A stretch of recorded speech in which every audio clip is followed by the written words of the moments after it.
বহু বছর পর কোনো রকম বাধা বিপত্তি ছাড়াই এবার বিজয় দিবস পালন করতে পারছেন বলে জানালেন 12 দলীয় জোটের শরিকরা।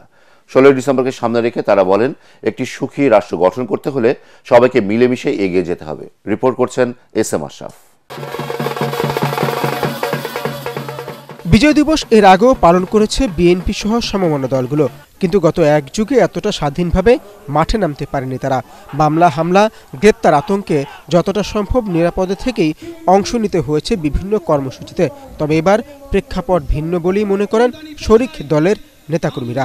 বছর বা 17 বছর আমরা যেভাবে বিজয় দিবসটা পালন করেছি সেটা ছিল ফ্যাসিস্ট শেখ হাসিনার আমলের বিজয় দিবস। যেই বিজয় দিবসটাতে আমাদের নিজেদেরকে পরাধীন মনে হতো এবং দীর্ঘদিন পরে এসে আমরা প্রকৃত স্বাধীনতা এবং বিজয়ের স্বাদ উপভোগ করছি। এবং ডিসেম্বর মাসের 1 তারিখ থেকেই সেই প্রকৃত বিজয়ের স্বাদটা আমরা উপভোগ করছি এবং পুরো মাসব্যাপী আমরা এই বিজয়টাকে অন্তরে ধারণ করে উৎসব মুখরভাবে প্রকৃত স্বাধীনতার উপভোগ করতে চাই। আসলে সত্যিকার অর্থে বিজয় দিবসগুলো সঠিকভাবে পালন করা হয় নাই। তবে ওই যে আমি এখন যে জিনিসটা বলতে চাই, এই বিগত 16 বছর যেভাবে বিজয় দিবস উদযাপিত হয়েছে, আমরা অত্যন্ত কী বলবো, এটা ভয় ভীতি অনেক কিছুর মাধ্যমে আমরা বিজয় দিবসগুলো উদযাপন করতে মানে স্বতঃস্ফূর্তভাবে আমরা করতে পারি নাই। তো আজকের এই 2024 সালের যে বিজয় দিবসটা আমাদের জন্য, বিশেষ করে আমরা জিয়ার আমাদের নেতার অনুসারী, আমরা জিয়ার আদর্শকে, জাতীয়তাবাদী আদর্শকে যারা ধারণ লালন পালন করি, তারা আমরা এবারে অত্যন্ত স্বতঃস্ফূর্তভাবে, আনন্দভাবে, উৎসাহ উদ্দীপনাভাবে এবং অত্যন্ত ভয়ভীতিমুক্তভাবে আমরা এই বিজয় দিবসটা উদযাপন করব। দীর্ঘদিন যাবৎ 17 বছর আমরা আন্দোলন করে এসেছি। এটা 18 দলীয় জোট ছিল, পরবর্তীতে 20 দলীয় জোট হয়, পরবর্তীতে এইটা যুগপৎ আন্দোলনের মাধ্যমে আসে। যারা আমরা যুগপৎ আন্দোলন ছিলাম তারা আমাদের আশেপাশে আসতে দেয়নি। আমরা যারা জাতীয়তাবাদী, সমানুরূপ, ইসলামের মূল্যবোধ বিশ্বাসী 36টি রাজনৈতিক দল আমরা রাজপথে ছিলাম। আমাদের সন্তানরা রাজপথে ছিল, আমার বোনরা রাজপথে ছিল, আমার বাপ মারা রাজপথে ছিল। তার ভোট সে দিতে পারে নাই। এই যে 17 বছরে মানুষের আকাঙ্ক্ষা, সেটা তারা পূরণ করতে ব্যর্থ হয়েছে। আগামীতে আমরা চাই এই বর্তমান সরকারের কাছে, অন্তর্বর্তী সরকারের কাছে আমরা দাবিদার, উনি যত দ্রুত নির্বাচন দিবেন ততই এ দেশে মঙ্গল হবে। এ সময় তারা অভিযোগ করেন, আওয়ামী লীগ মুক্তিযুদ্ধ নিয়ে রাজনীতি করেছে, যদিও 1971-এ স্বাধীনতার যুদ্ধে অংশ নিয়েছিল সর্বস্তরের মানুষ। এখন মুক্তিযুদ্ধ বাংলাদেশের গণতন্ত্রকামী এবং স্বাধীনতাকামী প্রত্যেকটা মানুষের একটা যুদ্ধ।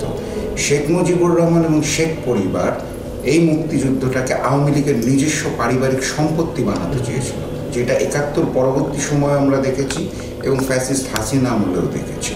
তো যেভাবে জিনিসটার সূত্রপাত, শেখ মুজিব লন্ডন থেকে ভারতে নেমে প্রথমে বললেন 3 লক্ষ শহীদ, বাংলাদেশে এসে পরবর্তীতে বিদেশি সাংবাদিককে বললেন 3 মিলিয়ন, 3 লক্ষ হয়ে গেল 30 লক্ষ। এভাবেই তারা বারবার ইতিহাস বিকৃত করে আওয়ামী লীগের কুক্ষিগত করেছিল মুক্তিযুদ্ধটাকে। অথচ খেয়াল করে দেখবেন মুক্তিযুদ্ধের সময় আওয়ামী নেতারা সকলেই ভারতে বসেছিল। তারা মুক্তিযুদ্ধে অংশগ্রহণ না করেই এই মুক্তিযুদ্ধটাকে নিজেদের দলীয় সম্পদ বানিয়েছিল অপরাজনীতি করার জন্য। এই যে সমস্ত জিনিস নিয়ে হিন্দু, খ্রিস্টান, বৌদ্ধ নিয়ে যে ভারত যে খেলা গোলা পানিতে মাছ শিকার করতে যাচ্ছে, এটা দেওয়া যাবে না, এটা হওয়া উচিত না।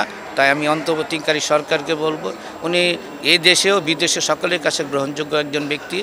উনি যত দ্রুত নির্বাচন দিবেন, ওনার সম্মান বৃদ্ধি পাবে, এই দেশের মানুষ মুক্ত পাবে, এই দেশের মানুষ তার অধিকার প্রয়োগ করতে পারবে। বিএনপির প্রতিষ্ঠাতা এবং মুক্তিযুদ্ধের অন্যতম বীর মেজর জিয়াউর রহমানের অবদান পতিত সরকার অস্বীকার করতে চেয়েছিল বলেও মনে করেন তারা।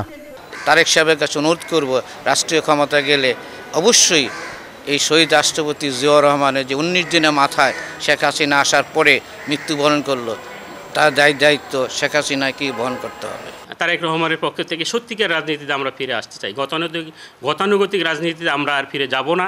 মানুষকে ঠকানো, মানুষকে লুটপাট করা, মানুষের অর্থ সম্পদ লুট করে এদেশে আর এই রাজনীতি হবে না। এটা আমার তারেক রহমানের নির্দেশ। সেই নির্দেশ মোতাবেক আমরা ইনশাআল্লাহ সঠিক এবং সৎ পথে এই দেশ পরিচালনায় সহায়তা করব। S M Ashraf, ATN Bangla, Dhaka. আমাদের জন্য